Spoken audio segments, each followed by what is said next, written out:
everybody, welcome to a new series on the channel. We are doing a Youth Academy challenge, but with a twist in the MLS. I was going to say love the MLS. I don't love the MLS. I enjoy the MLS, and the rules are bonkers for squad registration. So we're going to be avoiding all of that, and we are going to be only allowed to use players that we sign in the draft.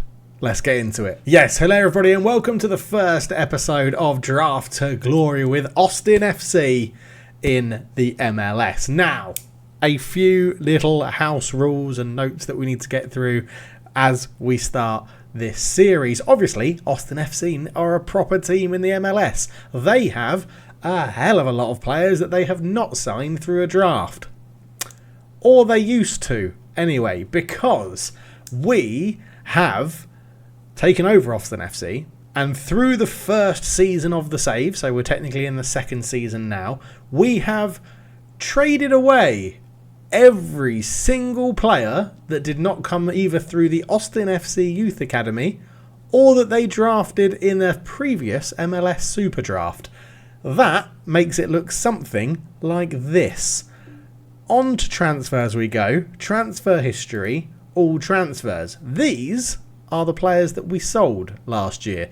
That means they left outside of America. Abakara went onto the waivers, which means we just didn't renew his contract. Off he went. Alexandra Savtok moved to Dynamo Kiev for £2.1 million, and Mikhail Desler moved to Montpellier for £2.3 million if they fulfill all their clauses. Now, you're probably thinking, Dave, that doesn't look like many players, does it? Well, America's weird, isn't it? Because even though we've got all transfers on here, if we look at all trades, aha, yes, that looks like more people and a bit more confusing.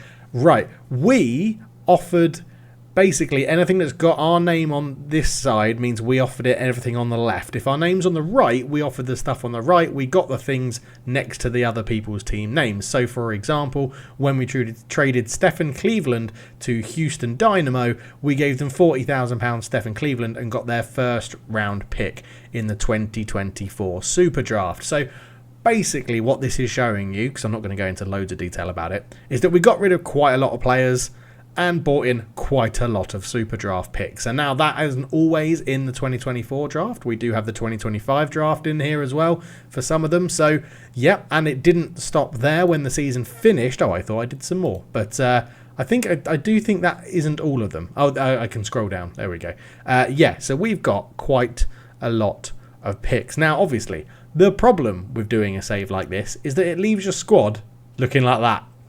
4 people, that's all we've got at the club that previously, by history, if we're not history, what am I doing here? Transfer status, signed by Austin FC from their academy. So Mika Burton is all right.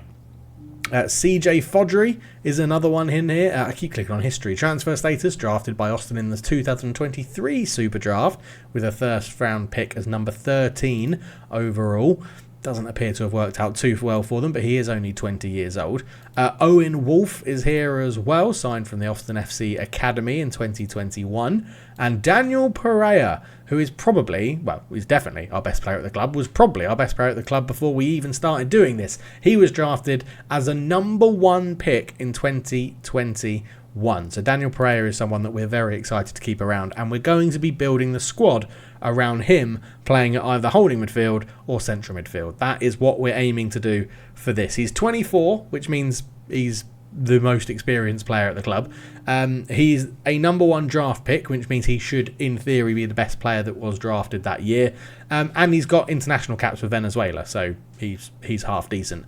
Right, that leaves us with 4 players. If we drop into our under 18s looks stacked, but they're all pretty rubbish, and you can't actually. So you can sign people. You can approach a sign by that. Most of them look pretty rubbish. I'm actually going to scout all of them, so I might as well just do that now, because we're not really going to be using our scouts for anything else. Let's scout players until full knowledge. Yeah, we're not going to be using our scouts to go and find people for transfers. Scouts will be very busy in the 3 weeks up to the draft, because that's when they can go and scout all the draft players. If we go and look at Austin number 2, we have a couple of players, I think, a few players down here in the B team. Now, you're probably thinking, but Dave, that's lots of players. Call them all up to the first team. Nico van Rijn, transfer status. No sign of who he was drafted in. That's because they bought him. So he's a no-no. Let's just leave it on there, actually. We have a couple of players in there we can. Paxton White is a made-up player. Marcus Ulstrup, not drafted. He was bought from Sondrejitsky and B93 in Denmark. So, yep, he can't be one of ours either. Brian Ariellano can be one of ours because he came through the Austin Academy even though he was signed before that. But technically, the Austin B team signed him from the academy. So Brian Ariellano is one that we can keep around, which is very good. We then have a lot of... This is a rubbish way to do it. Let's just go back to Austin number 2. And you can see here that, right, Julio Cascante was not through our youth system. He was signed from Portland, and therefore he cannot be kept around. Aaron Cervantes can't be kept around. He was signed from LA Galaxy, so he's got to be moved on or released. Damian Lass is one that was also signed. Has a bit of interest in him, so I think we can move him on. Interesting sign from Fulham. But I think we'll be able to get a deal for him done. Philadelphia are looking at Damian Lass. Brad Stuver, a experienced goalkeeper, was signed from NYCFC, and he's going to be moved on. And we have looked at Marcus Ulstrup, Brian Ariellano we've looked at, Nico van Rijn we've looked at, and Brian Farkerlin, who we've given a new contract to because when he upgrades his contract, he came through the US college system. So I'm assuming that was a draft because it's a bit weird that hasn't sort of worked like that. But we're going to say we can keep Brian Farkeland because he's come from a college. So it's basically a draft anyway. And yeah, he should, I think, if we go to move to the first team squad. Yeah, he's got a new... we've offered him a new contract to allow him to be promoted to the first team. So when Brian Farkeland and Brian Ariellano sign their new contracts, there are 2 more players that will be allowed into our starting squad. So that will give us 6 players. All the rest of them are going to be coming from the draft, which will be in the next episode that we get through. But to show you how many draft spaces we have for just the 2024 Super Draft, we have 1, 2, 3, 4, 5, 6, 7, 8, 9, 10 first round picks, 11, 12, 13, 14, 15, 16, 17, 18, 8 second round picks, 19, 20, 21, 22, 23, 24, 25 picks in the 2024 Super Draft, of which we have the first pick in the whole draft, which I'm very excited about trying to find the best player or the player. I mean, in theory, I think I should go for a goalkeeper. But let me know which position you think is most crucial for a draft pick to get the best player in that position. Or do I just go and get the best player, no matter what position they play in?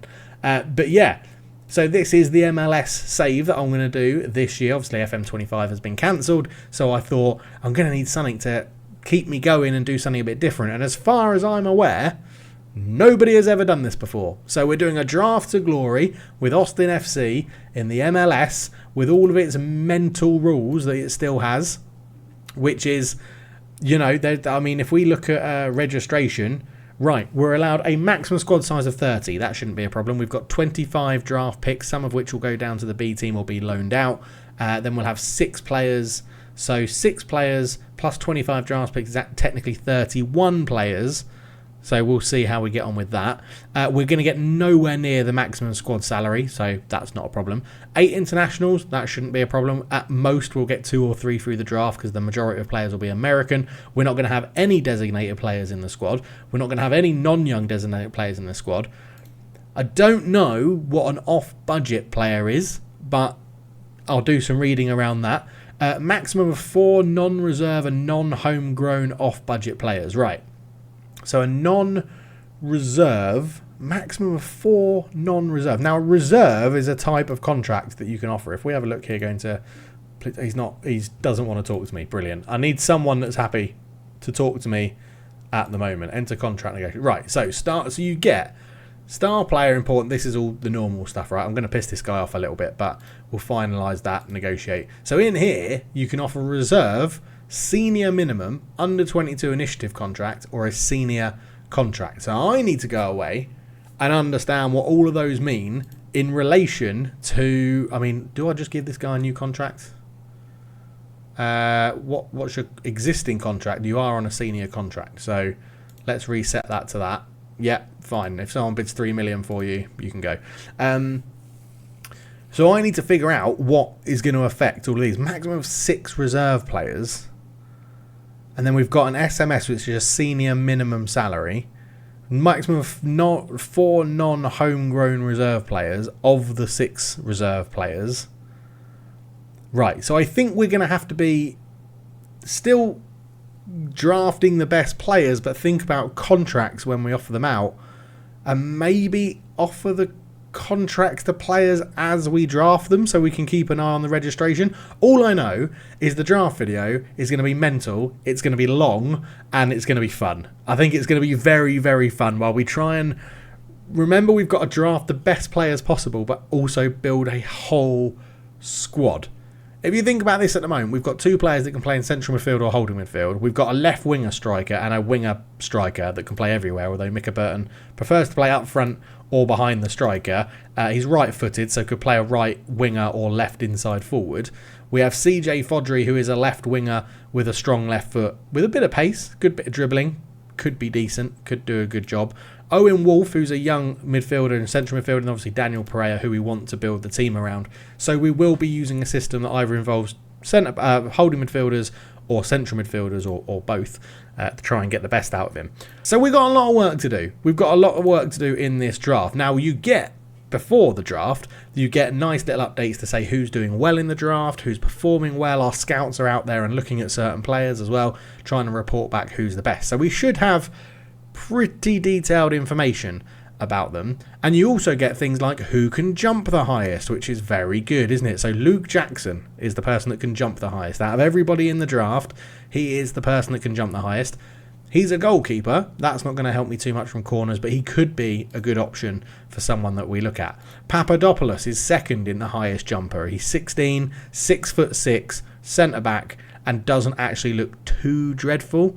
And will probably score quite a lot from corners, so could be an option. Lucas Gazerb, again, 15 jumping reach, looks pretty decent all round, could be a good player to have. So let me know if you're excited for this save. As I said, I don't think I've seen anyone else ever do this, and we'll be back in, when is the Super Draft? Not very far away. It's let's have a look at the calendar. The Super Draft is on the 11th. It's currently the 5th of January. So in 6 days' time, we will be back. I will have a short list of players that I would like to sign. Obviously, we're not going to be able to sign all of them because that would be absolutely ridiculous. We have to pick and let other people go. We haven't had too many offers for our Super Draft picks yet, and I don't really want to give them up because all we've got is the ability to sign players through the draft. So I want to try and hoard as many draft picks as possible every single season. But the difficulty with that is that because we're not going to have good players, it's going to be harder and harder to trade for other teams' draft picks unless we just chuck money at the situation, which will piss off the board because it means we're not spending our money properly. So you can see why it's going to be fun, why it's going to be interesting, and the aim of this save is to win the Club World Cup Championship, because I think the Champions League in North America will actually be quite easy, but to try and win the Club World Cup Championship in this save with players that we've only signed from the draft or our youth academy, because that's still, I think, an acceptable option to do. Let me know your thoughts. I'm quite excited about this, as you can tell. I think it's something a little bit different, a little bit fresh, and we'll keep it going alongside. What we should expect from this sort of save is a few more live games. We're talking tactics, trying to set up a tactic with this ragtag bunch of draftees that we've put together. Let me know your thoughts. I hope you're looking forward to it. I certainly am. And I'll see you in the next one, which I don't know when these videos are going to come out. Hopefully every Tuesday and Thursday, but I'm not going to make that promise because this is going to be long. This is going to be a long-term save alongside my Youth Academy save with Folkestone and Victor. So thank you so much for watching. I'll catch you in the next one. Cheers.